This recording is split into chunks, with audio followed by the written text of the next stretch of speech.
ಸದಾಶಿವಸಮಾರಂಭಾಂ ಶಂಕರಾಚಾರ್ಯಮಧ್ಯಮಾಂ ಅಸ್ಮದಾಚಾರ್ಯಪರ್ಯಂತಾಂ ವಂದೇ ಗುರುಪರಂಪರಾಂ. ಈಶ್ವರೋ ಗುರುರಾತ್ಮೇತಿ ಮೂರ್ತಿಭೇದವಿಭಾಗಿನೇ ವ್ಯೋಮವದ್ವ್ಯಾಪ್ತದೇಹಾಯ ದಕ್ಷಿಣಾಮೂರ್ತಯೇ ನಮಃ. ಮೂಕಂ ಕರೋತಿ ವಾಚಾಲಂ ಪಂಗುಂ ಲಂಘಯತೆ ಗಿರಿಂ ಯತ್ಕೃಪಾತಮಹಂ ವಂದೇ ಪರಮಾನಂದಸಾಗರಂ.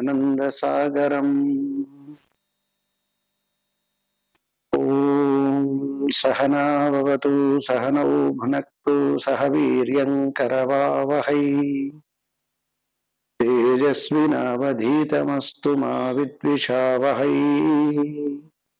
ಓಂ ಶಾಂತಿ ಶಾಂತಿ ಶಾಂತಿ. ಆತ್ಮಾನಂ ಚೇತ್ ವಿಜಾನೀಯಾತ್ ಅಯಂ ಅಸ್ಮೀತಿ ಪುರುಷಃ ಕಿಮಿಚ್ಛನ್ ಕಸ್ಯ ಕಾಮಾಯ ಶರೀರಂ ಮನುಸಂಜರೆ. ಪರಮಾತ್ಮನ ಅನುಗ್ರಹದಿಂದ ಶ್ರೀಮತಿ ವಿಮಲಾನಂದ ಹಾಗೂ ಎಲ್ಲ ಪಂಚದಶಿ ಶ್ರೋತೃ ವರ್ಗವೇ ಶ್ರೀಮದ್ ವಿದ್ಯಾರಣ್ಯ ಮುನಿ ಪ್ರಣೀತ ಪಂಚದಶಿ ಸಪ್ತಮೋಧ್ಯಾಯ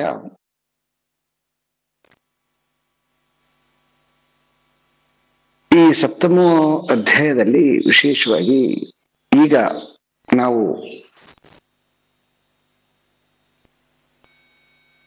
ತಿಳಿಲಿಕ್ಕೆ ಹೊರಟಿರ್ತಕ್ಕಂತಹ ವಿಷಯ, ಜ್ಞಾನ ಬಂದ ಮೇಲೆ ಶರೀರಧಾರಿಯಾಗಿ ಇರ್ತಾನೆ, ಕರ್ಮಗಳಂತೂ ನಡೀತವೆ. ಸೊ ಕರ್ಮಗಳಲ್ಲಿ ಅವನು ಹೇಗೆ ವ್ಯವಹಾರ ಮಾಡ್ತಾನೆ ಅನ್ನುವಂತಹದ್ದನ್ನ ಬಹಳಷ್ಟು ಅಂದ್ರೆ ಎಳೆಯಾಗಿ ವಿಷಯವನ್ನ ಅವರು ತೆರೆದಿಡ್ಲಿಕ್ಕೆ ಪ್ರಯತ್ನ ಮಾಡಿದ್ದಾರೆ. ಈ ತೆರೆದಿಡೋದ್ರ ಉದ್ದೇಶ ಎರಡು ರೀತಿಯಾಗಿ, ಒಂದು ಜ್ಞಾನಿಯನ್ನ ಹೇಗೆ ನೋಡಬೇಕು ಅನ್ನುವಂತಹದ್ದು, ಇನ್ನು ಅದಕ್ಕಿಂತ ಬಹಳಷ್ಟು ಮುಖ್ಯವಾಗಿ ನನ್ನ ಅನುಭವಕ್ಕೆ ಬರುವ ಹಾಗೆ ಒಬ್ಬ ಸಾಧಕನಾದವನಿಗೆ ಈ ಕೆಲವೊಂದು ವಿಷಯಗಳಲ್ಲಿ ಡೋಲಾಯಮಾನ ಸ್ಥಿತಿಯಲ್ಲಿ ಇರ್ತಕ್ಕಂಥದ್ದು ಕೆಲವೊಮ್ಮೆ ಸಂಗತಿಗಳನ್ನು ಗೊತ್ತಾಗತ್ತೆ. ಅಂತಹ ಡೋಲಾಯಮಾನ ಸ್ಥಿತಿಯಲ್ಲಿ ಹೇಗೆ ಅವನು ಈ ವಿದ್ಯಾರಣ್ಯ ಮುನಿಗಳು ಕೊಟ್ಟಿರ್ತಕ್ಕಂತಹ ಏನು ಒಂದು ಸೂತ್ರ ಇದೆ, ಸೂತ್ರದಿಂದ ಪದೇ ಪದೇ ಅವನಿಗೆ ಒಂದು ರೀತಿಯಾಗಿರ್ತಕ್ಕಂಥ ಉಪದೇಶ ವಾಕ್ಯ ಅಂತಾನೆ ಹೇಳ್ಬೋದು. ಜ್ಞಾನಿಯ ದೃಷ್ಟಿಯಿಂದ ಅದು ಪರಿಪೂರ್ಣವಾಗಿರ್ತಕ್ಕಂಥದ್ದು, ಸಾಧಕನ ದೃಷ್ಟಿಗೆ ಅದು ಪ್ರಾಕ್ಟೀಸ್ ಮಾಡಲಿಕ್ಕೆ ಬಹಳ ಯೋಗ್ಯವಾಗಿರ್ತಕ್ಕಂತಹ ಒಂದು ಅನುಭವದ ಸಾರವನ್ನ ಅವರು ಇಲ್ಲಿ ತೆರೆದಿಟ್ಟಿದ್ದಾರೆ. ಒಮ್ಮೆ ಆ ಭೋಗದ ಬಗ್ಗೆ ಹೇಳ್ತಾರೆ, ಮತ್ತೆ ಭೋಗವನ್ನ ಮಾಡ್ತಾನೆ ನಿಶ್ಚಿಂತನಾಗಿ, ಯಾಕಂತಂದ್ರೆ ಅವನು ಫಲವನ್ನ ಕಳ್ಕೊಂಡಿದ್ದಾನೆ ಅಂತ ಹೇಳ್ತಾರೆ. ಮತ್ತೆ ಇನ್ನೊಂದ್ಸಲ ಹಾಗೇನೆ ಅಷ್ಟೇ ಕಠೋರವಾಗಿ ಆ ಭೋಗವನ್ನ ಧಿಕ್ಕರಿಸುವಂತಹ ವೈರಾಗ್ಯದ ಮಾತುಗಳನ್ನು ಕೂಡ ಆಡ್ತಾರ. ಇದು ಇಲ್ಲಿಂದ ಸುಮಾರು ನಾವು ಒಂದೆರಡು ಮೂರು ಉಪನ್ಯಾಸಗಳಲ್ಲಿ ನೋಡ್ತೇನೆ ಬಂದಿದ್ದೀವಿ ಇದನ್ನು. ಹಿಂದಿನ ಉಪನ್ಯಾಸಗಳಲ್ಲಿ ಕೂಡ ಹಾಗೇನೆ ಅರ್ಥವನ್ನ ರೂಪವನ್ನ ಖಂಡಿಸಿದ್ರು. ಮತ್ತೆ ಇಲ್ಲಿ ಅರ್ಥ ರೂಪಕ್ಕೆ ಕಾರಣವಾಗಿರ್ತಕ್ಕಂತಹ ಕಾಮವನ್ನು ಕೂಡ ಅತ್ಯಂತ ಕಠೋರವಾಗಿ ಹಿಂದಿನ ಉಪನ್ಯಾಸದಲ್ಲಿ ನೋಡಿದ್ವಿ ನಾವು. ಸೊ ಇದರಿಂದ ಏನ್ ಗೊತ್ತಾಗತ್ತೆ ಅಂತಂದ್ರೆ, ಲೋಕದ ಕಣ್ಣಿಗೆ ವ್ಯವಹಾರಗಳು ಇದ್ದಾಗಲೂ ಕೂಡ ಅವನು ಜಗತ್ತಿನ ಜೊತೆ ಮತ್ತು ತನ್ನ ಕಾಮದ ಜೊತೆ, ಕಾಮ ಅಂತಂದ್ರೆ ಬಯಕೆಯ ಜೊತೆ ಎಷ್ಟು ಎಚ್ಚರವಾಗಿರ್ಬೇಕು ಅಂತಕ್ಕಂಥದ್ದು ಒಂದಾದ್ರೆ, ಆದ್ರೆ ಜ್ಞಾನಿಯಾಗಿರ್ತಕ್ಕಂಥವನು ಎಷ್ಟು ಅದನ್ನ ಆ ಬುಡ ಸಮೇತ ತೆಗೆದಾಕಿರ್ತಾನೆ ಬೇರನ್ನ ಅಂತ. ಎರಡನೇದು ಇನ್ನೊಂದು ಜ್ಞಾನಿಯ ದೃಷ್ಟಿಯಿಂದ ಸಿಗ್ತಕ್ಕಂಥದ್ದು. ನೋಡಿ, ಈಗ ನಾವು ಪ್ರಜಾತು ಕಾಮ ಕಾಮಾನ್ ಉಪಭೋಗೇನ ಶಾಮ್ಯತಿ ಇದನ್ನ ಅಷ್ಟು ಕಠೋರವಾಗಿ ಹೊಡೆದ್ರು. ಯಾವುದೇ ಕಾರಣಕ್ಕೆ ಕಾಮದಿಂದ ತೃಪ್ತಿ ಮಾಡಕ್ಕೆ ಸಾಧ್ಯ ಇಲ್ಲ ಅಂತ ಹೇಳ್ಬಿಟ್ಟು, ಬಯಕೆಗಳಿಂದ ಕಾಮವನ್ನ ತೃಪ್ತಿ ಮಾಡಕ್ಕೆ ಸಾಧ್ಯ ಇಲ್ಲ. ಅದಕ್ಕೊಂದು ಬ್ಯೂಟಿಫುಲ್ ಆಗಿರ್ತಕ್ಕಂಥ ಎಕ್ಸಾಂಪಲ್ ಕೊಟ್ರು.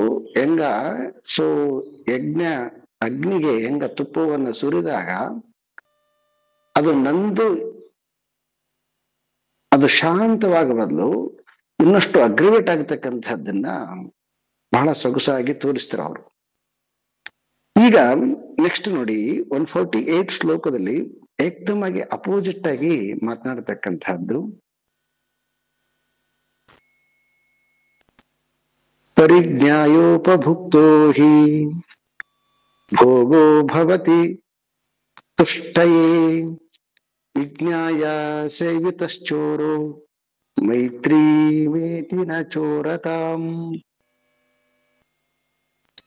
ಮೈತ್ರೀ ಮೇ ಇತಿ ನ ಚೋರತಾಂ. ಇಲ್ಲಿ ಏಕ್ದಮ್ ಆಗಿ ಭೋಗದ ಜೊತೆ ಆಪೋಸಿಟ್ ವರ್ಡ್ ಅಲ್ಲಿ ಮಾತನಾಡತಕ್ಕಂಥದ್ದು. ಸೊ ಅದು ಯೋಗ್ಯ ಅಲ್ಲ ಅಂತ ಗೊತ್ತಾದ್ಮೇಲೆ ಕೂಡ ಮತ್ತೆ ಹಂಗಾದ್ರೆ ಯೋಗ್ಯ ಅಲ್ಲ ಅಂತ ಹೇಳಿದ್ಮೇಲೆ ಮತ್ತೆ ಅದು ತೃಪ್ತಿ ಹೆಂಗಾಗುತ್ತೆ ಅಂತಕ್ಕಂಥದ್ದು ಕ್ವಶನ್ ಬರ್ತಕ್ಕಂಥದ್ದು. ಭೋಗವನ್ನ ಇದು ಅಲ್ಪ ಸುಖ, ಇದು ದುಃಖವನ್ನ ಕೊಡುತ್ತೆ ಅಂತಕ್ಕಂತಹ ಮನೋಸ್ಥಿತಿಯಲ್ಲಿ ಭೋಗ ತೃಪ್ತಿಯನ್ನ ಹೆಂಗ್ ಕೊಡ್ತದೆ, ತೃಪ್ತಿ ಕೊಡದೆ ಹೋದ್ಮೇಲೆ ಅದು ಭೋಗ ಹೆಂಗಾಗತ್ತೆ ಅಂತಕ್ಕಂಥದ್ದು ಅವನು ಪೂರ್ವ ಪಕ್ಷಿ ಬಾರಿ ಸ್ಟ್ರಾಂಗ್ ಆಗಿ ನಿಂತ್ಕೊಂಡನ. ಸೊ ಹಾಗಾಗಿ ಇಲ್ಲೇನ್ ಮಾಡ್ತಾ ಇದ್ದಾರೆ ಅಂತಂದ್ರೆ, ಅದರದ್ದು ಸ್ವರೂಪನೇ ಗೊತ್ತಿರೋದ್ರಿಂದ, ಅಂದ್ರೆ ನಮಗೆ ಇಂದ್ರಿಯಗಳ ಸ್ವರೂಪ ಗೊತ್ತಿಲ್ಲದೆ ಇರೋದ್ರಿಂದ ಇಂದ್ರಿಯಗಳಿಂದ ತೃಪ್ತಿ ಸಿಗ್ಬೋದು ಪೂರ್ಣ ಅಂತಕ್ಕಂಥದ್ದು ಭ್ರಾಂತಿ ಬೇರೆ. ಆದ್ರೆ ಜ್ಞಾನಿಯಾಗಿರ್ತಕ್ಕಂಥವನಿಗೆ ಇಂದ್ರಿಯದ ಕೆಪಾಸಿಟಿ ಗೊತ್ತಿದೆ. ಅವನಿಗೆ ಆ ಕೆಪಾಸಿಟಿ ಗೊತ್ತಿರೋದ್ರಿಂದ ಅದು ಅದರದ್ದು ಟೋಟಲ್ ಅದರದ್ದು ಕೆಪಾಸಿಟಿನ ಇಷ್ಟ, ವ್ಯಾಲ್ಯೂನ್ ಇಷ್ಟ ಅಂತ ಗೊತ್ತಾದ್ಮೇಲೆ ಅದನ್ನ ಪೂರ್ಣವಾಗಿ ಅವನು ಅನುಭವಿಸ್ತಾನೆ. ಅದರಲ್ಲಿ ಯಾವುದೇ ರೀತಿಯಾಗಿರ್ತಕ್ಕಂಥದ್ದು ಅವನಿಗೆ ಸಂಶಯ ಇಲ್ಲ. ಆದ್ರೆ ಅವನು ಹೆಂಗ್ ಅದನ್ನ ನೋಡ್ತಾನೆ ಅಂತಕ್ಕಂಥದ್ದನ್ನ ಕೆಳಗಡೆ ಲೈನ್ ನಲ್ಲಿ ಬಹಳ ಬ್ಯೂಟಿಫುಲ್ ಆಗಿ ಹೇಳ್ತಾರೆ. ವಿಜ್ಞಾಯ ಸೇವಿತ ಚೋರೋ ಅಂದ್ರೆ ಒಂದು ಎಕ್ಸಾಂಪಲ್ ಕೊಡ್ತಾ ಇದ್ದಾರೆ. ನಾವು ಒಬ್ಬ ಅಜ್ಞಾನಿ ಏನ್ ಮಾಡ್ತಾನೆ, ಅವನು ಒಂದು ವ್ಯಾಪಾರಕ್ಕೆ ಹೋಗಿರುವಾಗ, ಹಿಂದಿನ ಕಾಲದ ವ್ಯಾಪಾರದ ಗತಿ ಅಥವಾ ಈ ಕಾಲದ ವ್ಯಾಪಾರದ ಗತಿಯಲ್ಲಿ ಜೊತೆಲಿರ್ತಕ್ಕಂಥವನು ಮೋಸ ಮಾಡ್ತಾನೆ ಅಂತಕ್ಕಂತಹದ್ದು ಗೊತ್ತಿಲ್ಲದೆ ಇರುವಾಗ ಅವನಿಂದ ಮೋಸ ಹೋಗುವಂತಹದ್ದು ಸಹಜವಾಗಿರ್ತದೆ. ಆದ್ರೆ ಇಲ್ಲಿ ಜ್ಞಾನಿಯಾಗಿರ್ತಕ್ಕಂಥವನು ತನ್ನ ಜೊತೆಯಲ್ಲಿರ್ತಕ್ಕಂಥವನು ಅವನು ಮೋಸಗಾರ ಅಂತ ಗೊತ್ತಾದ್ಮೇಲೆ, ಮೋಸಗಾರ ಅಂದ್ರೆ ಅವನು ಕಳ್ಳ ಅಂತ ಗೊತ್ತಾದ್ಮೇಲೆ, ಸೊ ಕಳ್ಳನ ಜೊತೆಗೆ ಹೆಂಗ ವ್ಯವಹರಿಸ್ಬೇಕು ಅಥವಾ ಕಳ್ಳನ ಜೊತೆಗೆ ಹೆಂಗ್ ಇರ್ಬೇಕು ಅಂತಕ್ಕಂಥದ್ದು ಗೊತ್ತಾದ್ಮೇಲೆ ಅವಾಗ ಅವನು ದ್ವೇಷವಾಗಿ ಅದನ್ನ ನೋಡೋದೆಲ್ಲ ಅದನ್ನ ಮೈತ್ರಿ ಭಾವದಿಂದ ನೋಡ್ತಾನೆ. ಯಾಕಂದ್ರೆ ಆ ಒಂದು ರಾತ್ರಿ ಎಲ್ಲೇ ಉಳ್ಕೊಂಡಿದ್ದರೆ ಒಂದು ರಾತ್ರಿ ಜೊತೆಲಿರ್ಬೇಕು. ಹಾಗಾಗಿ ಅವನನ್ನ ಏನ್ ಮಾಡ್ತಾನೆ ಅಂದ್ರೆ ಮೈತ್ರಿ ಭಾವದಿಂದ ಕಾಣುತ್ತಾನೆ. ಮೈತ್ರಿ ಭಾವದಿಂದ ಕಾಣ್ತಾನೆ ಅಂದ್ರೆ ಅವನನ್ನ ಸಂಪೂರ್ಣವಾಗಿ ಈ ಅಜ್ಞಾನಿತರ ಒಪ್ಪಿಕೊಂಡಿದ್ದನ್ನ ಅರ್ಥ ಅಲ್ಲ. ಅವನಿಗೆ ಒಳಗಡೆಗೆ ಸಂಪೂರ್ಣವಾಗಿ ಪ್ರಜ್ಞದ ಇವನು ಕಳ್ಳ, ಏನಿದ್ದು ಎಷ್ಟೊತ್ತಿದ್ರು ಇವನು ಕದಿತೆ ಅಂಬದು ಗೊತ್ತಿದ್ದನು ಕೂಡಗಿ, ಆದ್ರೆ ಈ ನೈಟು ಅವನ ಜೊತೆಗೆ ಇರ್ಬೇಕಾಗ್ಯದ. ಹಾಗಾಗಿ ಮೈತ್ರಿ ಭಾವದಿಂದ ಇರ್ತಾನೆ, ಆದ್ರೆ ಎಚ್ಚರವಾಗಿರ್ತಾನೆ.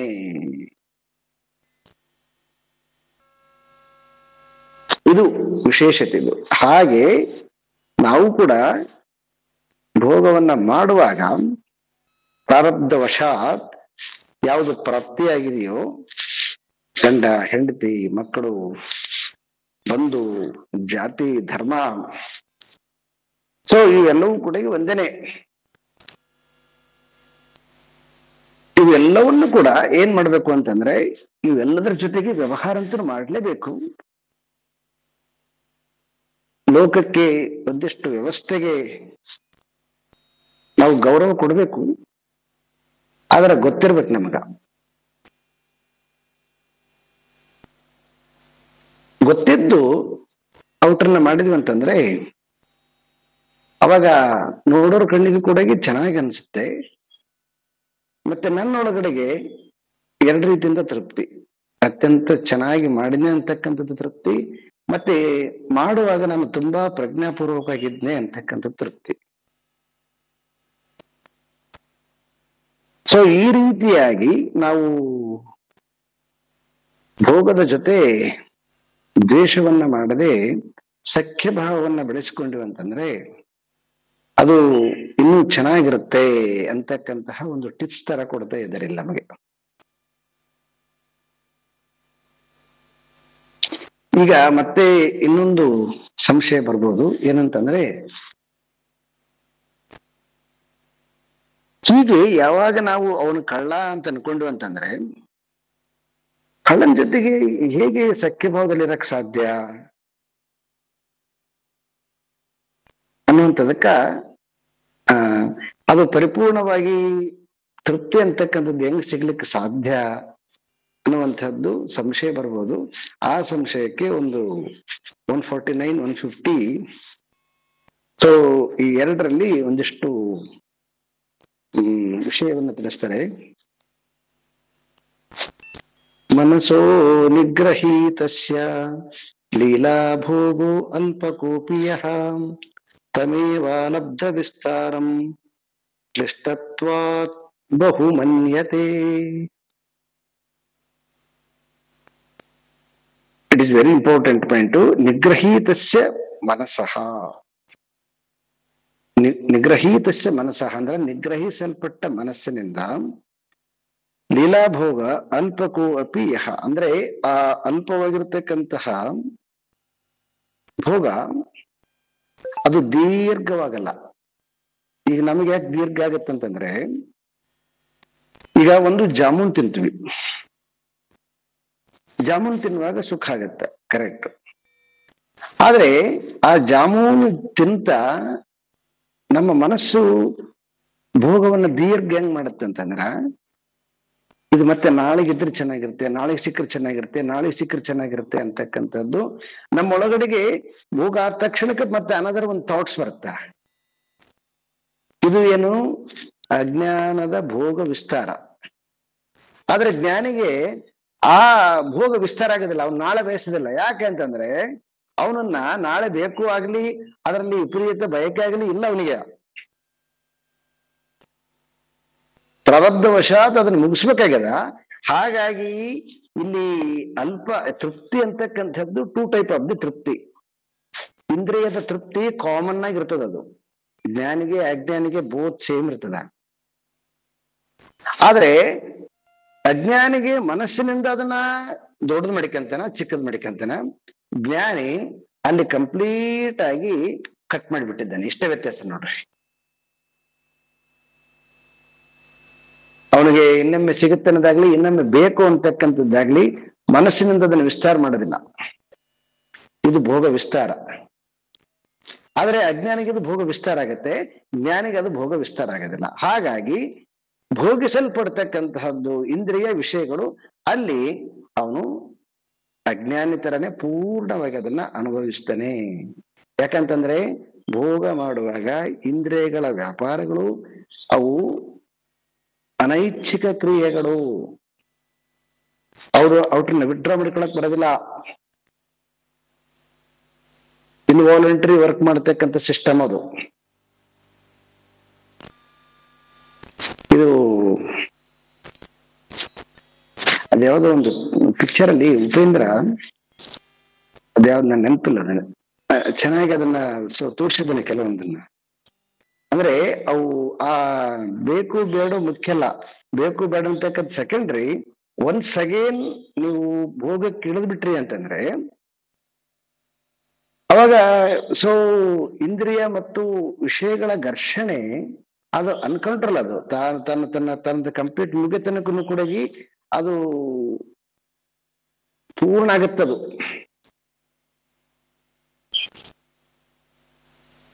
ಹೆಂಗ ಬೆಂಕಿ ತಿಳಿದ್ರೂ ತಿಳಿದೇ ಇದ್ರೂ ಮುಟ್ಟಿದ್ರೆ ಸೇಮ್ ಎಷ್ಟು ಸುಡ್ಬೇಕಷ್ಟು ಸುಡುತ್ತೋ ಹಾಗೆ ಭೋಗನು ಕೂಡ ಹಂಗೇನೆ.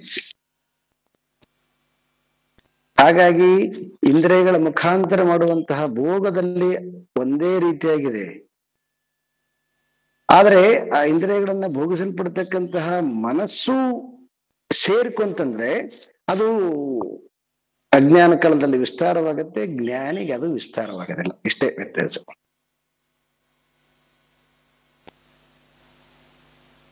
ತಮೇವ ಅಲಬ್ಧ ವಿಸ್ತಾರಂ ಕೃಷ್ಣತ್ವಾತ್ ಬಹುಮನ್ಯತೆ. ಬಹುಮನ್ಯತೆ ಅಂದ್ರೆ ಅದು ಅಧಿಕ ಅಂತಕ್ಕಂಥದ್ದು ತಿಳಿಯೋದಿಲ್ಲ. ಯಾಕೆ ಅಂತಂದ್ರೆ ಮನಸ್ಸಿನಲ್ಲಿ ಅವನು ಕಾಮವನ್ನ ಅವನು ಸಂಪೂರ್ಣವಾಗಿ ತೆಗೆದಾಕಿದ್ದಾನೆ. ಪ್ರಾರಬ್ಧವಶಾತ್ ಇಂದ್ರಿಯ ದ್ವಾರೇಣ ಭೋಗವನ್ನ ಮಾಡ್ತಾನೆ. ಹಾಗಾಗಿ ಅವನಿಗೆ ಅದು ವಿಸ್ತಾರವಾಗೋದಿಲ್ಲ. ಸೊ ಇದಕ್ಕೊಂದು ಎಕ್ಸಾಂಪಲ್ ಕೊಟ್ಟಿದ್ದಾರೆ.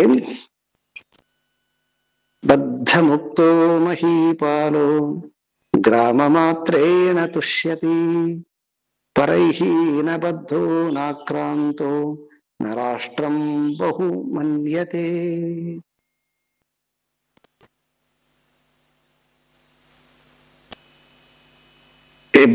ಒಂದು ಬ್ಯೂಟಿಫುಲ್ ಆಗಿ ಎಕ್ಸಾಂಪಲ್ ಏನು ಅಂತಂದ್ರೆ, ಬದ್ಧ ಮುಕ್ತ ಮಹಿಪಾಲ. ಮಹಿಪಾಲ, ಮಹಿ ಅಂದ್ರೆ ಭೂಮಿ, ಪಾಲ ಅಂದ್ರೆ ಒಡೆಯ, ರಾಜ. ರಾಜ ಏನಾಗಿದ್ದಾನಂದ್ರೆ ಬಂಧಿಸಲ್ಪಟ್ಟಿರ್ತಕ್ಕಂತಹ ರಾಜ.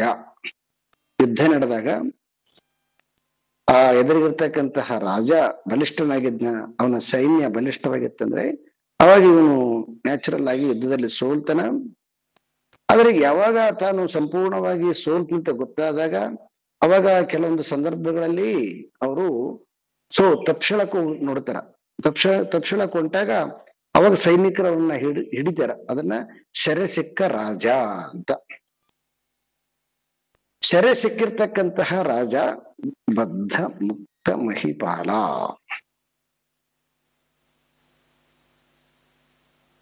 ಅವಾಗ ಅವನಿಗೆ ಜೀವದಿಂದ ಹುಡುಕೊಳ್ಳೋದೇ ಸಾಕಾಗಿರ್ತದ. ಅವನಿಗೆ ಹುಡ್ಕೊಂಡ್ರೆ ಸಾಕು ಅಂದ್ರೆ ಮುಂದೆ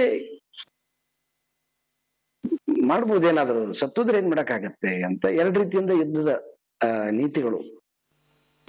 ಇನ್ನು ಕೆಲವೊಮ್ಮೆ ಕ್ಷತ್ರಿಯ ತನ್ನ ಯುದ್ಧ ಪ್ರಸಂಗದಲ್ಲಿ ಅವನು ಅಲ್ಲೇ ಮಡಿದ್ರೆ ಪರವಾಗಿಲ್ಲ, ಬೆನ್ನು ಕೊಟ್ಟೋಗೋದಿಲ್ಲ, ಒಂದು ನೀತಿ. ಅದರಲ್ಲಿ ಇನ್ನೊಂದು ನೀತಿ ಏನಂತಂದ್ರೆ ತುಂಬಾ ಬಲಿಷ್ಠವಾಗಿರ್ತಕ್ಕಂಥದ್ದು ಸೈನ್ಯ ಇದ್ದಾಗ ತಪ್ಪಿಸಿಕೊಂಡು ಮತ್ತೆ ಪುನಃ ದೊಡ್ಡ ಸೈನ್ಯವನ್ನ ಕಟ್ಟಿ ಯುದ್ಧವನ್ನ ಮಾಡ್ತಕ್ಕಂಥದ್ದು ಇನ್ನೊಂದು ರೀತಿಯಾಗಿರ್ತಕ್ಕಂಥ ನೀತಿ, ಧರ್ಮ. ಎರಡು ರೀತಿಯಿಂದ ನೀತಿ ಅದು. ಇಲ್ಲಿ ಎರಡನೇ ನೀತಿಯನ್ನು ಅನುಸರಿಸಿದ್ದಾರೆ. ಇವನು ತಪ್ಪಿಸ್ಕೊಂಡು ಮುಂದೆ ಏನಾದ್ರೂ ಮಾಡಬಹುದು ಅಂತಕ್ಕಂಥದ್ದು ಪ್ಲಾನ್ ಇಟ್ಟುಕೊಂಡು ತಪ್ಪಿಸ್ಕೊಳ್ತಾನೆ. ಅವಾಗ ಹಿಂದಿನ ಕಾಲದಲ್ಲಿ ಮಂತ್ರಿಗಳು ಎಲ್ಲ ಗೈಡ್ ಮಾಡ್ತಾ ಇದ್ರು ಆ ರೀತಿಯಾಗಿ.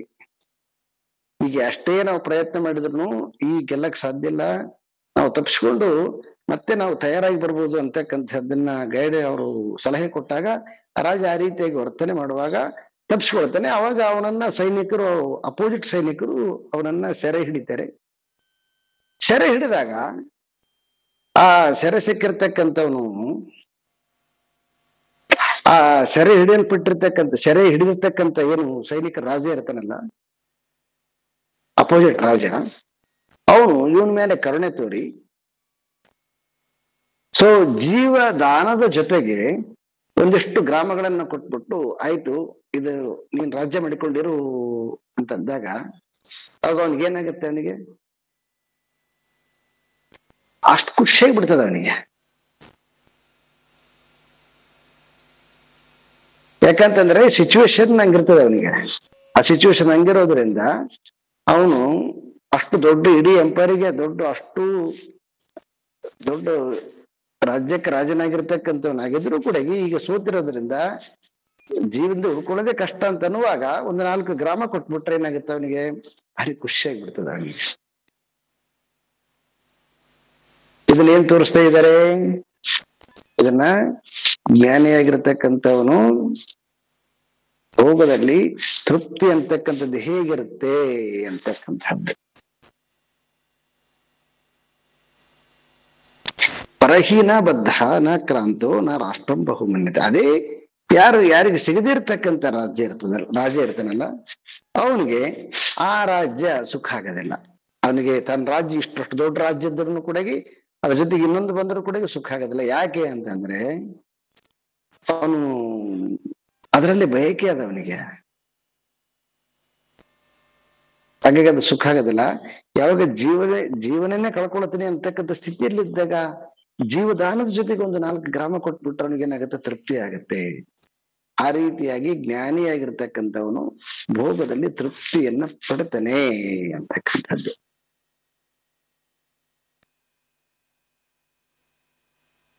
ಇದು ಒಂದ್ ಸ್ವಲ್ಪ ನಾವು ವಿಚಾರ ಮಾಡ್ಬೇಕು ಇದನ್ನ. ಯಾವಾಗ್ಲೂ ಕೂಡ ನಾನು ಜ್ಞಾನ ದೃಷ್ಟಿಯಿಂದ ಹೇಳ್ತಾ ಇಲ್ಲ, ಈ ಕಾಯಿಲೆಗಳ ದೃಷ್ಟಿಯಿಂದ ನಮ್ಮಲ್ಲಿ ನಾನು ನೋಡ್ತಿರ್ತೇನೆ ತುಂಬಾ ವರ್ಷಗಳಿಂದ. ನನಗೊಂದು ರೀತಿಯಿಂದ ಈ ದೊಡ್ಡ ಪ್ರಯೋಗಾಲಯ, ಈ ನಮ್ದು ಹಾಸ್ಪಿಟಲ್,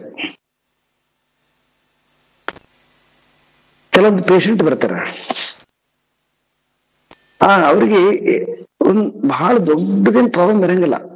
ಆದ್ರೆ ಅವ್ರ ಮನೆಗಳಲ್ಲಿ ಏನಾಗಿರ್ತದೆ ಅಂತಂದ್ರೆ, ಮನೇಲಿ ಅವ್ರಿಗೆ ತನಗೆ ಬಂದಿರತಕ್ಕಂಥದ್ದು ಬಹಳ ದೊಡ್ಡ ಕಾಯಿಲೆ ಅಂತಕ್ಕಂಥದ್ದು ಫೀಲ್ ಇರ್ತದ. ಈಗ ಮಂಡಿ ನೋವು ಸುಮ್ಮನೆ ಜನರಲ್ ಆಗಿ ಒಂದು ಒಂದು ಒಂದು ಒಂದು ಮೆಟ್ಲತ್ತಕ್ಕೆ ಒಂದ್ ಯಾವ್ದಾರು ಫಂಕ್ಷನ್ಗೆ ಹೋದ್ವಿ ಅಂತಂದ್ರೆ ಒಂದು 4 ಮೆಟ್ಲತ್ತಕ್ಕೆ ಆಗ್ತಿರಂಗಿಲ್ಲ. ಅದು ಮೆಟ್ಲತ್ತಕ್ಕೆ ಆಗದಿರ್ತಕ್ಕಂಥದ್ದೇ ತುಂಬಾ ದೊಡ್ಡದು. ಎಲ್ಲರೂ ಚೆನ್ನಾಗಿದ್ದಾರೆ, ನನಗಷ್ಟೇ ಹಿಂಗಾಗಿದೆ ಅಂತಕ್ಕಂಥದ್ದು ತುಂಬಾ ಕೊರತೆ ಇರ್ತದೆ. ಯಾಕಂತಂದ್ರೆ ಎಲ್ಲ ಚೆನ್ನಾಗಿರೋರು ಮಧ್ಯದಲ್ಲಿ ಇರ್ತಕ್ಕಂಥದ್ದು ಅವಾಗ ತಮ್ಮದು ಬಹಳ ದೊಡ್ಡದು ಅನಿಸ್ತದ. ಅದೇ ಇಲ್ಲಿ ನಮ್ಮಲ್ಲಿ ಬರ್ತಾರೆ, ನಮ್ಮಲ್ಲಿ ಬಂದ್ಮೇಲೆ ಇವ್ರಿಗೆ ಅಟ್ಲೀಸ್ಟ್ ಒಂದು ಕಾಲು ಮಂಡಿ ತುಂಬಾ ಪೇನ್ ಇರ್ತದ, ಇನ್ನು 2 ಕಾಲು ನಡೆದೇ ಇರ್ತಕ್ಕಂಥವ್ರು ಇಲ್ಲಿ ನೋಡಿದಗಳಿಗೆ ತಮ್ಗಿಂತ ಚಿಕ್ಕವರು ಇನ್ನು ತಮ್ಗಿಂತ ಹೆಚ್ಚು ನೋವನ್ನು ಅನುಭವಿಸ್ತಕ್ಕಂಥ ನೋಡಿದಗಳಿಗೆ ಅವಾಗ ನ್ಯಾಚುರಲ್ ಆಗಿ ಇವನಿಗೆ ಚೇಂಜ್ ಆಗ್ತದೆ ಮೈಂಡ್ ಸೆಟ್.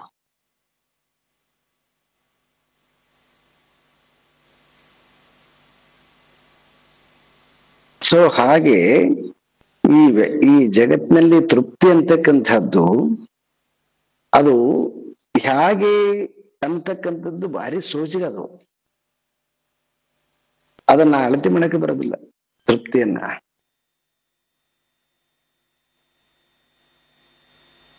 ಬಹಳ ಇದು ಶಾಸ್ತ್ರಕ್ಕೆ ರಿಲೇಟೆಡ್ ಆಗಿರೋದಲ್ಲ, ಸುಮ್ಮನೆ ತೃಪ್ತಿ ಅನ್ನೋದಕ್ಕೆ ನಾನು ಎಕ್ಸ್ಪ್ಲನೇಷನ್ ಕೊಡ್ತಾ ಇದ್ದೇನೆ ಅಷ್ಟೇನೆ.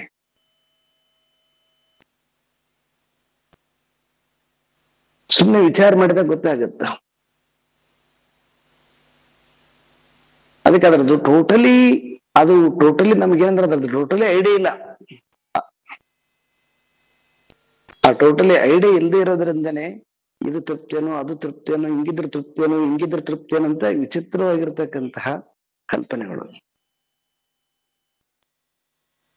ಈಗ ಒಂದು ಮಗನಿಗೆ ಅವನಿಗೇನೋ ಕಾಯಿಲೆ ಇರ್ತದ, ಏನ್ ಬೇಡ ಇವನು ಬದುಕಿದ್ರೆ ಸಾಕು, ನನ್ನ ಜೊತೆ ಸುಮ್ಮನೆ ಇದ್ರೆ ಸಾಕು ಅಂತಕ್ಕಂಥದ್ದು ಒಬ್ಬರ ಅಪೇಕ್ಷೆ ಪಡುತ್ತಾರೆ. ಇನ್ನು ಅವನು ಆರೋಗ್ಯವಾಗಿದ್ದಂತಂದ್ರೆ ಇವನಿಗೆ ಏನ್ ಮಾಡ್ಬೇಕಾಗಿರೋದು ಮಾಡಲಿಲ್ಲ ಅಂತಕ್ಕಂಥದ್ದು ಇನ್ನೊಂದು ರೀತಿಯಿಂದ. ಹೀಗೆ ಅನೇಕ ರೀತಿಯಾಗಿರ್ತಕ್ಕಂತಹ ಮನಸ್ಸಿನ ಈ ವಿಚಾರಗಳು.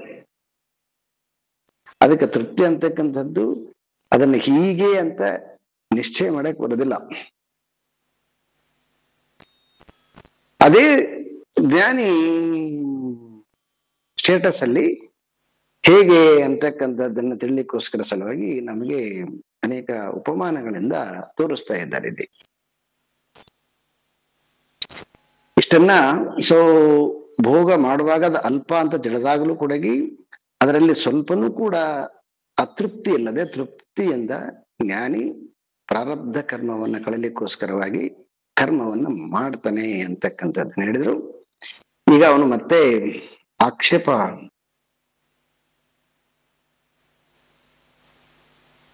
ವಿವೇಕೆ ಜಾಗೃತಿ ಸತಿ ದೋಷದರ್ಶನ ಲಕ್ಷಣೆ ಕಥಮಾರಬ್ಧ ಕರ್ಮಾಪಿ ಭೋಗೇಚ್ಛಾಂ ಜನಯಿಷ್ಯತಿ.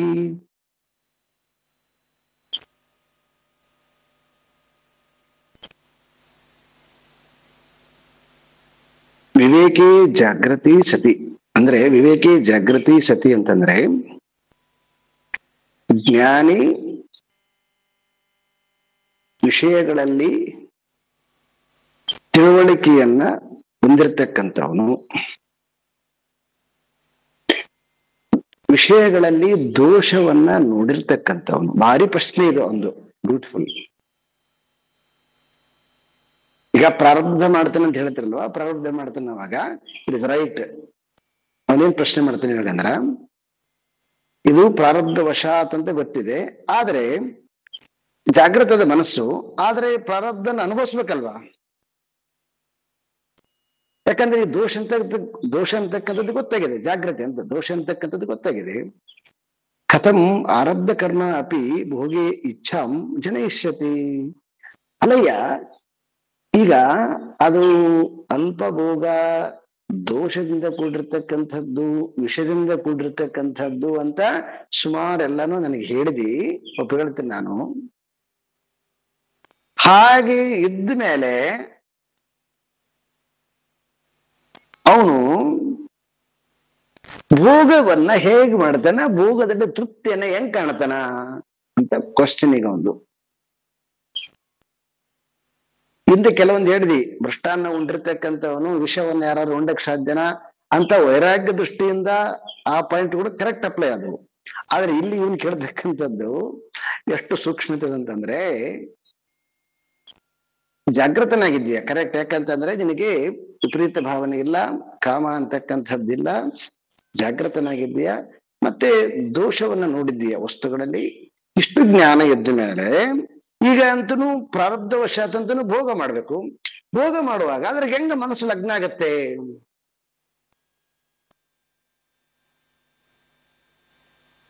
ಅನ್ನುವಂತಹದ್ದನ್ನ ಈಗ ಪೂರ್ವ ಪಕ್ಷಿ ಪ್ರಶ್ನೆಯನ್ನ ಎತ್ಕೊಂಡಿದ್ದಾನೆ. ಇದಕ್ಕೆ ಬಹಳ ಬ್ಯೂಟಿಫುಲ್ ಆಗಿ ಉತ್ತರ ಕೊಡ್ತಾ ಇದ್ದಾರೆ ಸಿದ್ಧಾಂತಿ. ಇದೊಂದು ರೀತಿಯಿಂದ ಚೆನ್ನಾಗಿದೆ, ಒಂದು ಧಾರಾವಾಹಿ ತರ ನಡೀತಿದೆ ಒಂಥರ. ನೈಷ ದೋಷೋ ಯತೋ ನೇಕಂ ನೈಷ ದೋಷೋ ಯತೋ ಅನೇಕ ವಿಧಂ ಪ್ರಾರಬ್ಧ ವೀಕ್ಷತೆ ಇಚ್ಛಾ ಅನಿಚ್ಛಾ ಪರೇಚ್ಛಾ ಚ ಪ್ರಾರಬ್ಧಂ ತ್ರಿವಿಧಂ ಸ್ಮೃತಂ. ಓಕೆ, ಸೂಕ್ಷ್ಮತೆ ಹೇಳಿದ್ಮೇಲೆ ಕೂಡ ಈಗ ಒಂದು ಪ್ರಶ್ನೆ ಕೇಳಿದ್ದಾನೆ. ಆದ್ರೂ ಕೂಡ ಎಷ್ಟು ಇದನ್ನ ಡೀಲ್ ಮಾಡಿದಷ್ಟು ಮತ್ತಷ್ಟು ಕ್ಲಾರಿಟಿ ಆಗ್ತಾ ಇದೆ. ಆ ಕ್ಲಾರಿಟಿಗೋಸ್ಕರ ಸಲುವಾಗಿ ಈಗ ಒಂದು ನೂತನವಾಗಿರ್ತಕ್ಕಂತಹ ಒಂದು ಲಾಜಿಕ್ ಅನ್ನು ತಗೊಂಡ್ರು.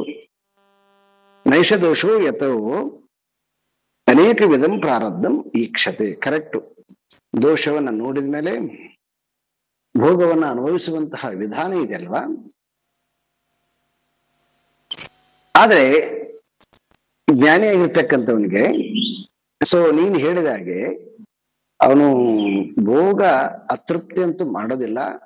ಆದ್ರೆ ಹೆಂಗ್ ಮಾಡ್ತಾನೆ ಅಂತಕ್ಕಂಥದ್ದನ್ನ 3 ರೀತಿಯಾಗಿರ್ತಕ್ಕಂತಹ ಪ್ರಾರಬ್ಧದ ಕರ್ಮ. ಇದು ಜ್ಞಾನಿಗೆ, ಅಜ್ಞಾನಿಗಳಿಗೆಲ್ಲ. ಜ್ಞಾನಿಯಾಗಿರ್ತಕ್ಕಂಥವನು ಪ್ರಾರಬ್ಧ ಕರ್ಮವನ್ನ ಅವನಿಗೆ ಪ್ರಾರಬ್ಧ ವಶಾತ್ 3 ರೀತಿಯಾಗಿ ಬರ್ತದೆ. ಒಂದು ಇಚ್ಛಾ, 2ನೇದು ಅನಿಚ್ಛಾ, 3ನೇದು ಪರೇಚ್ಛಾ. ಇಚ್ಛಾ, ಅನಿಚ್ಛಾ, ಪರೇಚ್ಛಾ. ಇಚ್ಛಾ ಅಂತಂದ್ರೆ ತಾನೇ ಬಯಸಿ ಮಾಡುವಂತಹದ್ದು. 2ನೇದು ಅನಿಚ್ಛಾ, ಬಯಕೆ ಇಲ್ಲ ಆದ್ರೂ ಕೂಡ ಮಾಡ್ಬೇಕಾಗಿರ್ತಕ್ಕಂಥದ್ದು. ಪರೇಚ್ಛಾ ಅಂತಂದ್ರೆ ಇನ್ನೊಬ್ಬರ ಒತ್ತಾಯಕ್ಕೋಸ್ಕರವಾಗಿ ಮಾಡ್ತಕ್ಕಂಥದ್ದು. ಈಗ ಯಾರ ಮನೆಗೆ ನಾವು ಹೋಗಿರ್ತೀವಿ, ಕಾಫಿ ಬೇಕಾ ಅಂತ ಕೇಳ್ತಾರೆ ಅವರು. ಕಾಫಿಯಲ್ಲಿ ಮನಸ್ಸಿದ್ದಾಗ ಕುಡಿ ಕಾಫಿ ಅಂತಂತೀವಿ, ಇದು ಇಚ್ಛಾ. ಇನ್ನು ಕೆಲವೊಂದು ಮನೆಗೆ ಹೋಗಿರ್ತೀವಿ, ಅಲ್ಲಿ ಅವರು ಕಾಫಿ ಕುಡಿದೇ ಇದ್ರೆ ಅವ್ರಿಗೆ ಬೇಜಾರಾಗುತ್ತೆ ಅಂತಕ್ಕಂಥದ್ದು ಇರ್ತದ. ಅವಾಗ ಏನ್ ಮಾಡ್ತೀವಿ, ಇಚ್ಛೆ ಇರೋದಿಲ್ಲ ಆದ್ರೂ ಕೂಡ ಕುಡಿಬೇಕಾಗತ್ತ. ಇನ್ನು ಕೆಲವೊಂದು ಸಂದರ್ಭದಲ್ಲಿ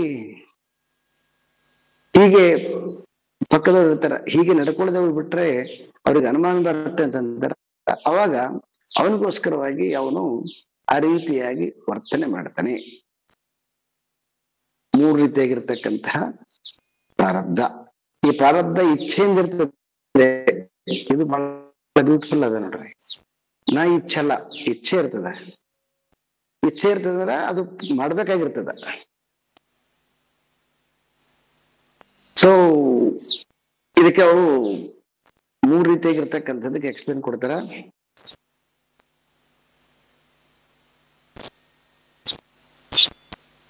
ಅಪತ್ಯ ಸೇವಿನಶ್ಚೋರ ರಾಜದಾರಾರತ ಅಪಿ ಜಾನಂತ ಏವ ಸ್ವಾನರ್ಥಂ ಇಚ್ಛಂತ್ಯಾರಬ್ಧ ಕರ್ಮತಃ. ಅಪತ್ಯ ಸೇವನ, ಚೋರ, ರಾಜದಾರ, ರಥ ಅಪಿ ಜಾನಂತ ಏವ ಸ್ವ ಅನರ್ಥಂ ಇಚ್ಛಂತ್ಯ ಆರಬ್ಧ ಕರ್ಮತಃ. ಬಹಳ ಬ್ಯೂಟಿಫುಲ್ ಆಗಿರ್ತಕ್ಕಂಥ ಶ್ಲೋಕ. ಅಪತ್ಯ ಸೇವನ. ಅಪತ್ಯ ಸೇವನ ಅಂತಂದ್ರೆ ಒಬ್ಬ ಪೇಷಂಟ್ಗೆ ನೋಡಯ್ಯ ಉಪ್ಪು ತಿನ್ಬೇಡ, ಸಾಲ್ಟ್ ತಿನ್ಬೇಡ ಅಂತಕ್ಕಂಥದ್ದನ್ನ ಹೇಳಿರ್ತಾರೆ. ಸಾಲ್ಟ್ ತಿನ್ನೋದ್ರಿಂದ BP ಜಾಸ್ತಿ ಆಗುತ್ತೆ, BP ಅದ, ಸಾಲ್ಟ್ ತಿನ್ಬೇಡ ಅಂತಂತಾರೆ. ಆದ್ರೆ ಅವನಿಗೆ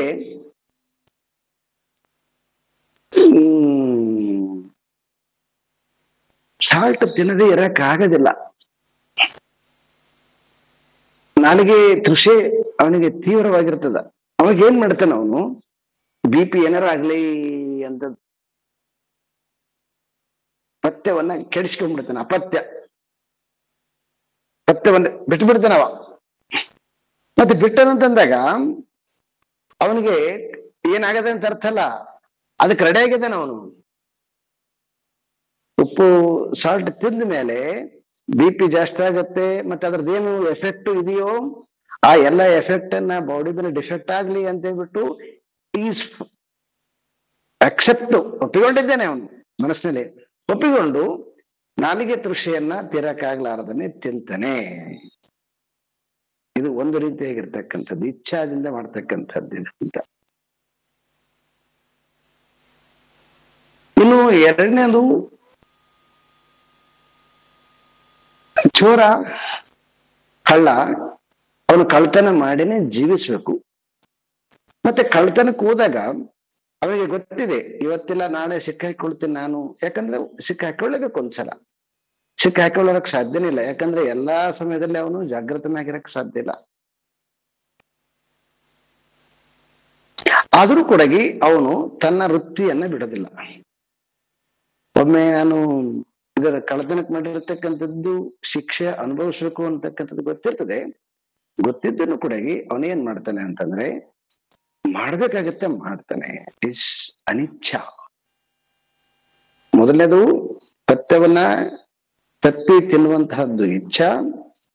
ಇದು ಎರಡನೇದೇನಂತಂದ್ರೆ ಅನಿಚ್ಛ. ನಾನು ಸಿಕ್ಕಾಕೊಳ್ತೇನೆ ಅಂತಕ್ಕಂಥದ್ದು ಗೊತ್ತಿದ್ದನ್ನು ಕೂಡ ಕಳ್ಳತನವನ್ನ ಮಾಡ್ತಾನೆ. ಎರಡನೇದು ಚೋರ. ಇನ್ನೊಂದು ಮೂರನೇದು ರಾಜದಾರ ರಥ. ದಾರ ಅಂದ್ರೆ ಸತಿ. ರಾಜನ ಸತಿಯೊಡನೆ ಸೇವಕನಾಗಿರ್ತಕ್ಕಂಥವನು ರತಿಯನ್ನ ಬಯಸ್ತಾನೆ. ಬಯಸ್ತಾನಂದ್ರೆ ಇಚ್ಛೆಯಿಂದಲ್ಲ, ಆ ರಾಜನ ಪತ್ನಿಯ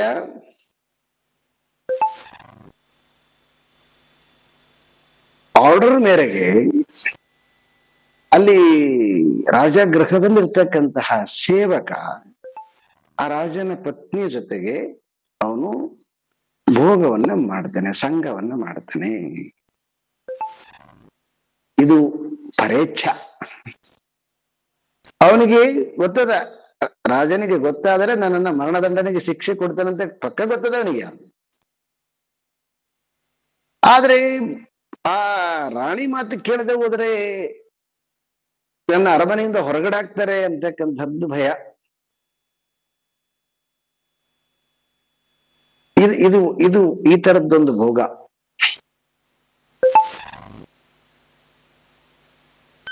ಇಚ್ಛಾ, ಅನಿಚ್ಛ, ಪರೇಚ್ಛ. ಆ ದಾರಾ ಜೊತೆಗೆ, ರಾಜನ ದಾರಾ ಜೊತೆಗೆ ರತಿಯನ್ನ ಮಾಡ್ತಕ್ಕಂಥದ್ದು ಆ ದಾರ ಆರ್ಡರ್ ಮೇರೆಗೆ. ಕಳ್ಳತನ ಸ್ವಭಾವ, ಆ ಸ್ವಭಾವ ಆದರೆ ಅವನಿಗೆ ಪ್ರಜ್ಞೆ ಇದೆ, ಜಾಗೃತ ಮನಸ್ಸಿನಲ್ಲಿ ಕಳ್ಳತನ ಮಾಡಬಾರದು, ಸಿಕ್ಕಾಕೊಳ್ತೀನಿ ಅಂತ. ಆದರೆ ಸ್ವಭಾವ ಅವನನ್ನ ಓಡಿಸ್ಕೊಂಡು ಹೋಗುತ್ತೆ. ಅನಿಚ್ಛ. ಇನ್ನೊಂದು ಇಚ್ಛಾ, ಅವನಿಗೆ ಗೊತ್ತಿದೆ, ಚೆನ್ನಾಗೆಲ್ಲ ಗೊತ್ತಿದೆ, ಆದರೆ ನಾಲಿಗೆ ತೃಷೆ ಅವನನ್ನ ಪ್ರೇರೇಪಿಸುತ್ತೆ, ಇಚ್ಛಾ. ಸೊ ನಮಗೆ ಲೋಕದಲ್ಲಿ ಈ ಜ್ಞಾನಿಯಾಗಿರ್ತಕ್ಕಂಥವನಿಗೆ ಪ್ರಾರಬ್ಧ ವಶಾತ್ ಈ ರೀತಿಯಾಗಿ ಪ್ರಾರಬ್ಧಗಳು ಬರ್ತವೆ. ಒಂದು ಇಚ್ಛೆದಿಂದ ಇರ್ತಕ್ಕಂಥದ್ದು ಇರ್ತದೆ, ಇನ್ನೊಂದು ಅನಿಚ್ಛೆಯಿಂದ ಇರ್ತಕ್ಕಂಥದ್ದು ಇರ್ತದೆ, ಮತ್ತೊಂದು ಪರೇಚ್ಛಾದಿಂದ ಇರ್ತಕ್ಕಂಥದ್ದು ಇರ್ತದೆ. ಹಾಗಾಗಿ ಆ ವ್ಯವಸ್ಥೆಯ ಪ್ರಾರಬ್ಧವೇ ಆಗಿರ್ತದೆ. ಆ ಕಾರಣದಿಂದ ಅವನು ಜ್ಞಾನಿಗೆ ಗೊತ್ತಿದೆ, ಎಲ್ಲದೂ ಕೂಡ ಗೊತ್ತಿದೆ, ಆದ್ರೆ ಪ್ರಾರಬ್ಧ ಬಲಿಷ್ಠವಾಗಿರೋದರಿಂದ ಅವನು ಅದಕ್ಕೆ ಬದ್ಧನಾಗಿ ಇಚ್ಛೆಯಿಂದನೂ ಕೆಲವೊಂದನ್ನ, ಅನಿಚ್ಛೆಯಿಂದ ಕೆಲವೊಂದನ್ನ, ಪರೇಚ್ಛಾದಿಂದ ಕೆಲವೊಂದನ್ನ ಮಾಡ್ಬೇಕಾಗತ್ತೆ. ಸೊ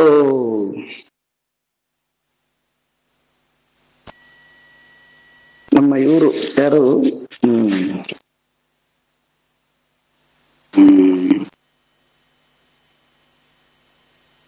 ಇದು ವಿಚಾರ ಸಾಗರ ಅಂತ ಹೇಳಿ ಒಂದು ಬುಕ್ ಅದ. ವಿಚಾರ ಸಾಗರವನ್ನ ಹಿಂದಿಯಲ್ಲಿ ಬರೆದಿರ್ತಕ್ಕಂಥವ್ರು, ಅವ್ರ ಹೆಸರು ಗೊತ್ತದನ್ರಿ ಕುಲಕರ್ಣಿ ಅವ್ರೆ? ನೆನಪಾಗ್ತಾ ಇಲ್ಲ ಸರ್, ಕೇಳಿದಿನ ಹೆಸರು, ಬಟ್ ಹೆಸರು ನೆನಪಾಗ್ತಾ ಇಲ್ಲ.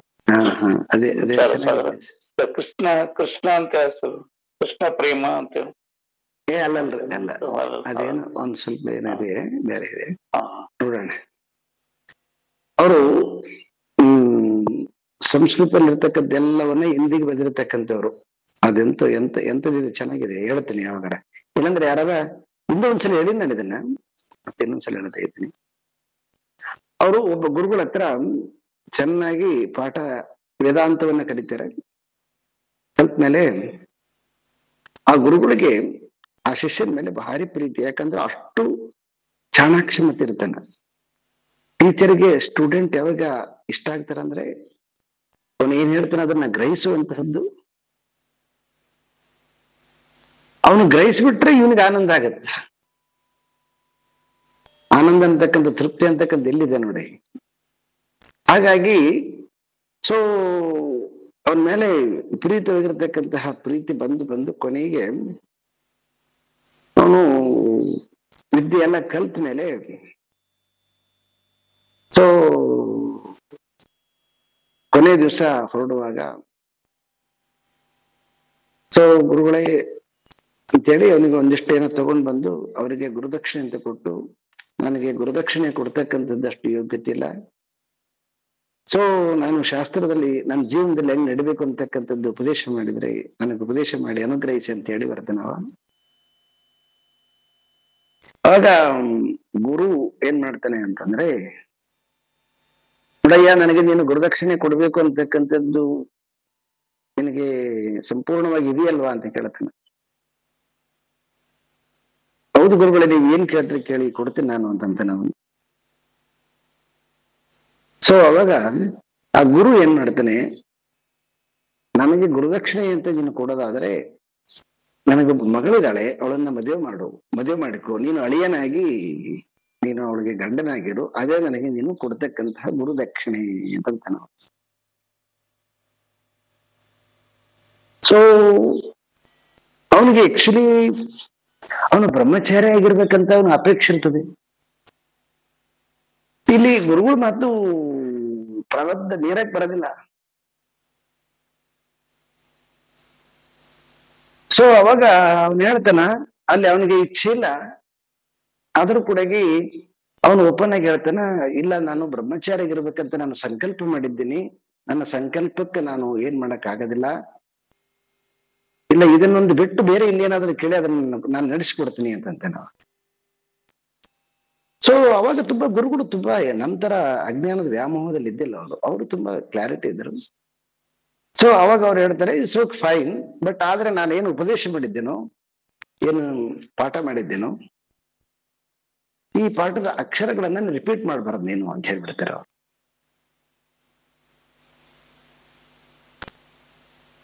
ಆಯ್ತು ಅಂತ ಹೇಳ್ಬಿಟ್ಟು ಅವ್ನು ನಮಸ್ಕಾರ ಮಾಡಿ ಬರ್ತಾನೆ. ಬಂದು ತಾನು ಕಲ್ತಿರ್ತಕ್ಕಂಥದ್ದು ಏನು ಸಂಸ್ಕೃತದಲ್ಲೆಲ್ಲ ಕಲ್ತಿದ್ದ, ಆ ಕಲ್ತಿರ್ತಕ್ಕಂಥದ್ದೆಲ್ಲವನ್ನು ಕೂಡ ಅವರು ಒಂದನ್ನು ಸಂಸ್ಕೃತ ಶಬ್ದಗಳನ್ನ ಉಪಯೋಗಿಸದಂತೆ ಉಪನ್ಯಾಸಗಳನ್ನ, ಗ್ರಂಥಗಳನ್ನ ಎಲ್ಲನೂ ಕೂಡ ಹಿಂದಿಯಲ್ಲಿ ಬರೀತಾರೆ ಅವರು. ಅವರಿಗೆ ಹಿಂದಿಯಲ್ಲಿ ಬರೆಯಕ್ ಮನಸ್ಸಿರೋದಿಲ್ಲ. ಆದ್ರೆ ಏನಾಗದಲ್ಲಿ ಪ್ರಾರಬ್ಧದಲ್ಲಿ ಆ ಗುರುಗಳಿಂದ ಆಜ್ಞೆ ಬಿಟ್ಟದ. ಗೊತ್ತಿದೆ ಹಿಂದಿ ಅಂತಕ್ಕಂಥದ್ದು ಅದು ಸಾರ್ವತ್ರಿಕ, ಅಂದ್ರೆ ವೇದ ವಾಂಗ್ಮಯದಲ್ಲಿ ಶ್ರೇಷ್ಠವಾಗಿರ್ತಕ್ಕಂಥದ್ದೆಲ್ಲ ಸಂಸ್ಕೃತದಲ್ಲೇ ಬರಿಬೇಕು ಗ್ರಂಥಗಳನ್ನ, ಈ ತರ ಗ್ರಂಥಗಳನ್ನ. ಆದ್ರೆ ಸಂಸ್ಕೃತದಲ್ಲಿ ಪಾಠ ಮಾಡ್ಬೇಕು. ಅಂದ್ರೆ ಗುರುವಿನ ಆಜ್ಞೆ ಆಗ್ಯದ. ಹಾಗಾಗಿ ಅವನೇನ್ ಮಾಡ್ತಾನೆ ಅಂತಂದ್ರೆ ಇಡೀ ತನ್ನ ಎಲ್ಲ ಜೀವನವನ್ನ ಹಿಂದಿಯಲ್ಲಿ ಉಪನ್ಯಾಸ, ಹಿಂದಿಯಲ್ಲಿ ಗ್ರಂಥಗಳು, ಷೋಡಶ ಕಲಾ ವಿದ್ಯೆ ಬಹಳ ಬಹಳ ಡಿಟೇಲ್ ಆಗಿ, ವಿಚಾರ ಸಾಗರ, ವಿಚಾರ ಚಂದ್ರೋದಯ ಎರಡು ಬಹಳ ಪ್ರಮುಖವಾಗಿರ್ತಕ್ಕಂಥ ಬುಕ್ಗಳು ಅವರು. ಇನ್ನ ಸುಮಾರು ಇದಾವೆ, ಬಟ್ ಇವೆರಡು ಬಹಳ ಪ್ರಮುಖವಾಗಿರ್ತಕ್ಕಂಥ ಬುಕ್ಗಳು. ನೀವು ಅದೇ ರೀತಿಯಾಗಿ ಉಪನಿಷತ್ತಿನಲ್ಲಿ ಕೂಡ ತಿತ್ತಿರಿ ಉಪನಿಷತ್ತು, ಅದು ಕೂಡ ಹಾಗೇನೆ. ಹೀಗೆ ಕೆಲವೊಂದು ಜೀವನದಲ್ಲಿ ಕೆಲವೊಂದು ಘಟನೆಗಳು ಪ್ರಾರಬ್ಧದಲ್ಲಿ ಹಾಗೆ ಬಂದ್ಬಿಡ್ತದ. ಬಂದಾಗ ಏನ್ ಮಾಡಕ್ಕಾಗಲ್ಲ, ಅವಾಗ ಅದನ್ನ ಅವನ್ ಮಾಡ್ಬೇಕಾಗ್ತದ. ಅದು ಇಚ್ಛೆ ಇರ್ಲಿ, ಇಚ್ಛೆ ಇಲ್ಲದೆ ಇರ್ಲಿ, ಇಲ್ಲ ಸೊ ಪರೇಚ್ಛೆ ದೃಷ್ಟಿಯಿಂದನೇ ಇರ್ಲಿ. ಅಂತ ಸಂದರ್ಭದಲ್ಲಿ ನೋಡೋರಿಗೆ ಅದು ಹೇಗೆ ಕಂಡ್ರು ಕೂಡ, ಆದ್ರೆ ಅವನಿಗೆ ಅದು ಚೆನ್ನಾಗಿ ಗೊತ್ತಿರ್ತದೆ. ಗೊತ್ತಿದ್ದೂ ಕೂಡ ಅವನದನ್ನ ಮಾಡ್ಬೇಕಾಗತ್ತೆ. ಯಾಕೆ ಅಂತಂದ್ರೆ ನಿಶ್ಚಯ ಆಗಿರ್ತದೆ, ನಾನು ರಾಜನ ಪತ್ನಿಯಿಂದ ಮತ್ತೆ ರಾಜನಿಂದ ತಪ್ಪಿಸ್ಕೊಳಕ್ಕೆ ಸಾಧ್ಯನೇ ಇಲ್ಲ ಅಂತಕ್ಕಂಥದ್ದು ಚೆನ್ನಾಗಿ ಗೊತ್ತಿರ್ತದೆ ಅವನಿಗೆ. ಎರಡು ರೀತಿಯಿಂದನೂ ಕೂಡ ಅವನಿಗೆ ಇದಿದೆ. ಸೊ ಅದಕ್ಕೆ ಎರಡರಲ್ಲೂ ಒಂದು ಯಾವ್ದಾರ ಒಂದು ಮಾಡಬೇಕು ಕೊನೆಗೆ ಅವನು. ಸೊ ತಿಳುವಳಿಕೆ ಇದ್ದೂ ಕೂಡ ಅವನು ಪರರ ಇಚ್ಛೆಯ ಮೇರೆಗೆ ಭೋಗವನ್ನ ಮಾಡ್ತಾನೆ. ಹೀಗೆ ಕೆಲವೊಂದು ಜ್ಞಾನಿಗಳ ಜೀವನವನ್ನ ನೋಡಿದಾಗ ನಮಗೆ ಅವು ವಿಚಿತ್ರವಾಗಿ ಕಾಣ್ತವ. ಯಾಕೆ ಹೀಗೆ ಮಾಡ್ತಾರೆ, ಯಾಕೆ ಗೊತ್ತಿಲ್ಲ. ಅದು ಹಿಂದ್ಗಡೆ ಏನಿದೆ, ಏನು ಪ್ರಾರಬ್ಧ.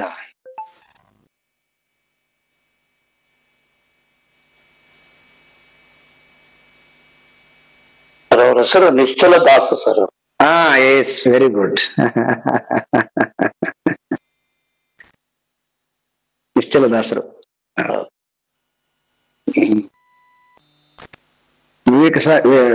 ವಿಚಾರ ಸಾಗರ ಬಹಳ ಬ್ಯೂಟಿಫುಲ್ ಗ್ರಂಥ. ಆಕ್ಚುಲಿ ನಾವು ಪಂಚದಶಿ ಮಾಡೋದಕ್ಕಿಂತ ವಿಚಾರ ಸಾಗರ ಮಾಡ್ಬೇಕಂತಾನೆ ಇತ್ತು. ಬಟ್ ವಿಚಾರ ಸಾಗರಕ್ಕಿಂತ ಇದು ನಮ್ಗೆ ಸುಲಭ ಆಗುತ್ತೆ ಅಂತ ಕಾರಣದಿಂದ ನಾವು ಪಂಚದಶಿ ತಗೊಂಡ್ವಿ. ಪಂಚದಶಿ ವಿಚಾರ ಸಾಗರ ಎರಡೂ ಅದ್ಭುತವಾಗಿರ್ತಕ್ಕಂಥ ಗ್ರಂಥಗಳು. ಬಹಳ ಸೊಗಸಾಗಿರ್ತಕ್ಕಂಥದ್ದು ವಿಚಾರ ಸಾಗರ. ಎರಡು ಸೊಗಸಾಗಿದ್ದಾವೆ. ಬಟ್ ಆಕ್ಚುಲಿ ನಮ್ಗದು ಇತ್ತು, ವಿಚಾರ ಸಾಗರ ಮಾಡ್ಬೇಕಂತಾನೆ ಇತ್ತು. ಅದು ನಿಶ್ಚಲದಾಸರು ಈ ಕಡೆಗೆ ತುಂಬಾ ಪರಿಚಯ ಇಲ್ದಿರೋದ್ರಿಂದ ಈ ನಮ್ಮ ಪಕ್ಕದ ನಮ್ಮ ರಾಜ್ಯದವರಾಗಿರೋದ್ರಿಂದ ವಿದ್ಯಾರಣ್ಯರು ನಮಗೆ ಆಪ್ತರಾಗ್ತಾರೆ ಅಂತಕ್ಕಂಥ ದೃಷ್ಟಿಯಿಂದ ನಾವು ವಿದ್ಯಾರಣ್ಯರನ್ನು ಚೂಸ್ ಮಾಡಿಕೊಂಡ್ವಿ. ಇದು ಪ್ರಾರಬ್ಧ. ತಮಾಷೆ ಮಾಡ್ತಾ ಇದ್ದೀನಿ.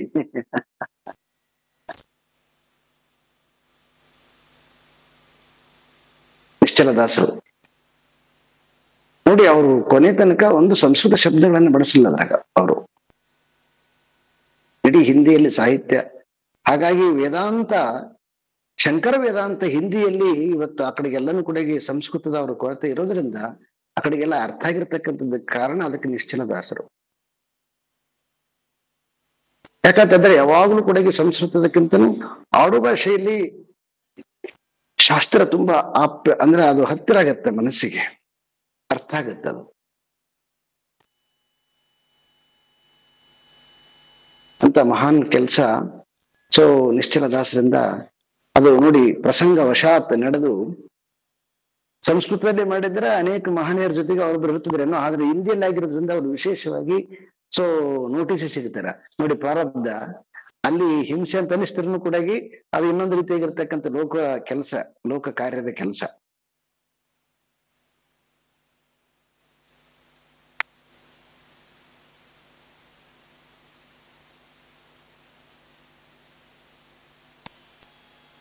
ಸೊ ಈ ರೀತಿಯಾಗಿ ಈ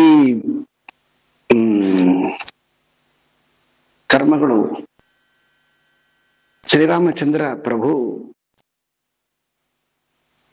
ಕಾಡಿಗೆ ಹೋಗ್ಬೇಕಂತ ಏನು ಇದ್ದಿಲ್ಲ ಆಕ್ಚುಲಿ. ಯಾಕಂತಂದ್ರೆ ದಶರಥ ಹೇಳಲೇ ಇಲ್ಲ.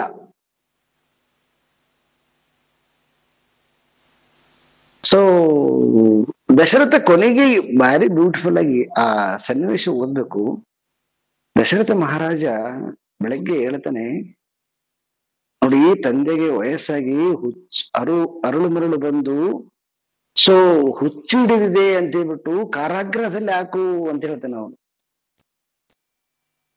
ರಾಜನಾಗ ನೀನು ಅಂತ.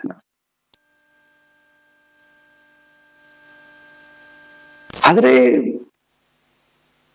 ಶ್ರೀರಾಮಚಂದ್ರನಿಗೆ ಗೊತ್ತಿತ್ತು ಅಲ್ಲಿ ಏನೇನು ಕಿನ್ನ ತಾನು ಏನ್ ಮಾಡ್ಬೇಕಂತಕ್ಕಂಥದ್ದು. ಇಚ್ಛೆಯಿಂದ ಹೋದ, ಅಲ್ಲಿ ಅನಿಚ್ಛೆ ಇದ್ದಿಲ್ಲ. ಅಲ್ಲಿ ಕೈಕೈ ಮಾತಿಗೆ ಏನು ಹೋಗಿದ್ದಲ್ಲ, ಅಲ್ಲಿ ಕೈಕೈ ಮಾತು ನಿಮಿತ್ತ ಮಾತ್ರೇನ, ಅಲ್ಲಿ ಕಾರಣನೇ ಇಲ್ಲ. ಮತ್ತೆ ಕೊನೆಗೆ ಒಂದು ಪಕ್ಷ ಅರಮನೆಯಲ್ಲಿ ಹೇಳಿದ್ರು ಕೂಡ ಮತ್ತೆ ಪುನಃ ಸೊ ಹೋದ್ಮೇಲೆ ದಶರಥ ತೀರ್ಕೊಂಡ್ಮೇಲೆ ಪುನಃ ಮತ್ತೆ ವಾಪಸ್ ಹೋದ್ಮೇಲೆ ಪುನಃ ಅವಳ ಕರಿತಾಳ, ಆದ್ರೂ ಕೂಡ ಬರೋದಿಲ್ಲ ಅವನು.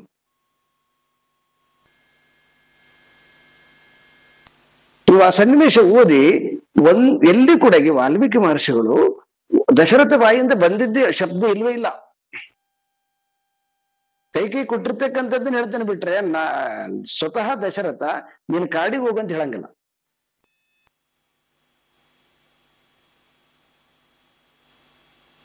ಸೊ ಇಚ್ಛೆ.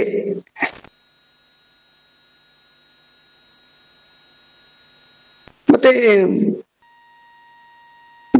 ಭೀಮಸೇನ, ಅರ್ಜುನ, ದ್ರೌಪದಿ 3 ಜನರು ಹೇಳ್ತಾರೆ ಧರ್ಮರಾಜನಿಗೆ, ಲತ್ತಾಡ್ಲಿಕ್ಕೆ ಹೋಗ್ಬೇಡ, ಪಗಡೆ ಆಟಾಡಕ್ಕೆ ಹೋಗ್ಬೇಡ ಅಂತ ಹೇಳ್ಬಿಟ್ಟು. ಆದ್ರೂ ಕೂಡ ಅವನಿಗೆ ಪಗಡೆ ಆಟದಲ್ಲಿ ಒಂಥರ ಹುಚ್ಚು ಧರ್ಮರಾಜನಿಗೆ. ಮೋಸದ ಆಟ ಇದು. ನಿಜವಾಗ್ಲೂ ಕೂಡ ಅವರು ಪಗಡಾಟಕ್ಕೆ ಯಾಕೆ ಕರೀತಾರೆ? ಭೀಮಸೇನ ಬಹಳ ಬ್ಯೂಟಿಫುಲ್ ಅದ, ನೋಡ್ಬೇಕು ಮಹಾಭಾರತ. ಅಲ್ಲಯ್ಯ, ಅವನಿಗೆ ರಾಜನಿಗೆ ಧೃತರಾಷ್ಟ್ರಿಗೆ ಕಣ್ಣೇ ಕಾಣದಲ್ಲ, ಅವನ ಹೆಂಗ್ ಪಗಡೆ ಆಡ್ತಾನೆ? ಇಷ್ಟು ಗೊತ್ತಾಗಲ್ಲ ನಿನಗೆ ಅಂತಾರೆ ಅವರು.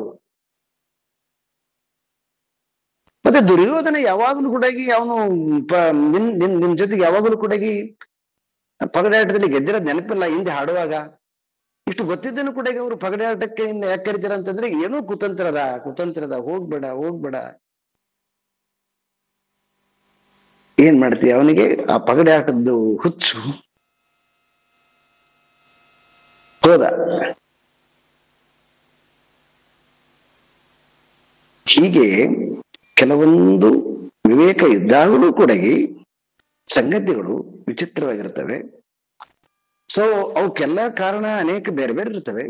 ಆದ್ರೂ ಕೂಡ ಅದು ಪ್ರಾರಬ್ಧ ಆ ರೀತಿಯಾಗಿ ಎಳ್ಕೊಂಡು ಹೋಗುತ್ತೆ. ಹಾಗಾಗಿ ಅದನ್ನ ತಿಳಿದು ಅನುಭವಿಸಿದಾಗ ಸಂತೋಷನೇ ಇರುತ್ತೆ, ಬಿಟ್ಟದ್ರ ದುಃಖ ಇರೋದಿಲ್ಲ. ಓಂ ಪೂರ್ಣಮದಃ ಪೂರ್ಣಮಿದಂ ಪೂರ್ಣಾತ್ ಪೂರ್ಣಮುದಚ್ಯತೆ ಪೂರ್ಣಸ್ಯ ಪೂರ್ಣಮಾದಾಯ ಪೂರ್ಣಮೇವಾವಶಿಷ್ಯತೆ.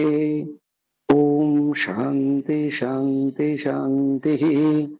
ಹರಿ ಓಂ. ಶ್ರೀ ಗುರುಭ್ಯೋ ನಮಃ. ಹರಿ ಓಂ.